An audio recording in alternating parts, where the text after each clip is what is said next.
Kuya, kailangan ko na ng baon sa JS Prom ko. Wala na akong panggastos eh. Kainis naman.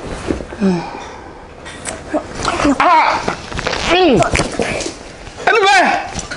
Hindi mo ba alam na natutulog? Bakit mo ako sinisipa? Pwede mo naman sabihin ah! Ay, ang likot-likot mo. Pwede ka naman mag-ayos dyan sa kabilang upuan. Dito ka pa, ang likot-likot mo.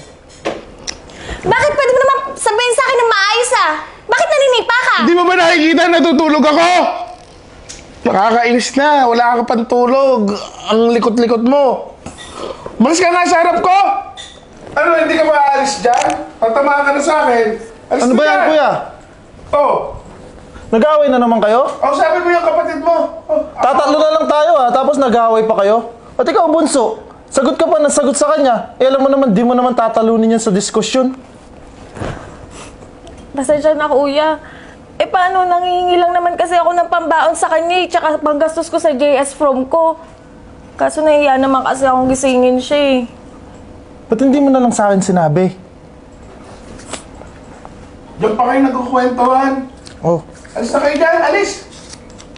sige na, malis ka na. Mag-ingat ka, ha?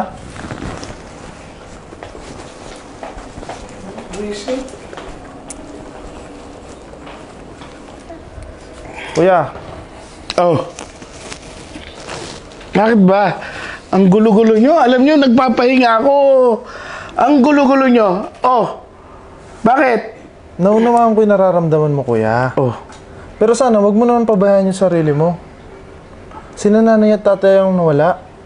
Nandito pa kami ni Bunso. Anong gusto mong palabasin?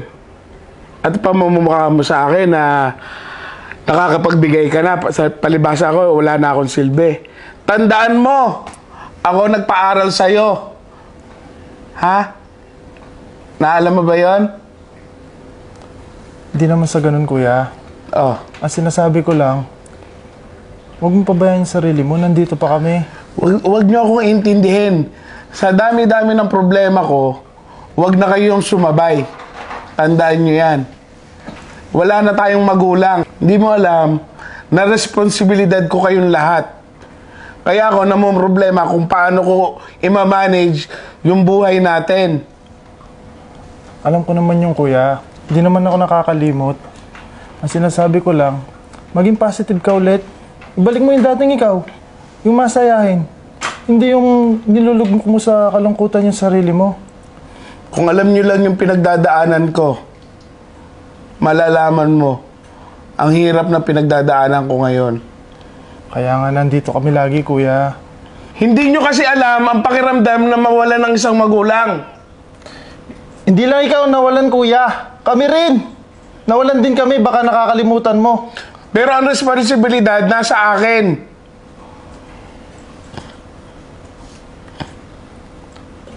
Kuya, kahit anong mangyari, nandito lang kami para sa'yo. Basta wag mo lang pabayaan yung sarili mo. Dahil ikaw lang makakatulong sa sarili mo. Ha?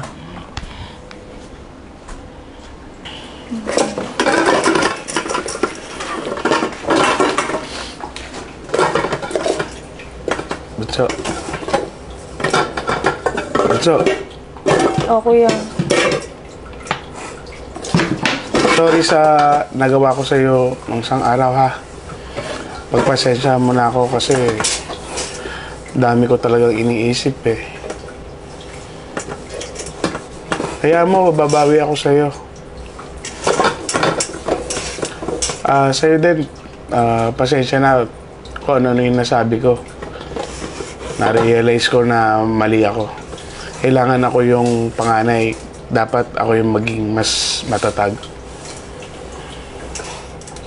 Alam mo kuya, naiintindihan ka naman namin eh. Parehas tayo ng pinagdadaanan.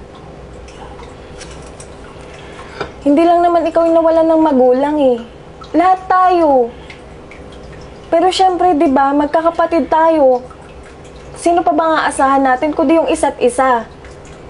Di ba? Tayo lang yung magkakasama dito. Kaya nga, naisip ko na maling-mali yung nagawa kong pagtatrato sa inyo. Kung nasigawan ko kayo, nasipa kita, nasigawan kita, pasensya na. Tama si Bunso, kuya. tatlo tayong nawalan dito. At saka hindi magiging masaya si nanay kung nasan man sila ngayon kung lagi tayo nag-aaway. Tayo na lang nga ang magkakasama, magkakapamilya.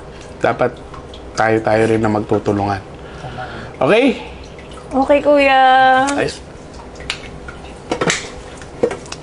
Tina, magbihis kayo. Labas tayo. Banding tayo. Talaga? Saan tayo?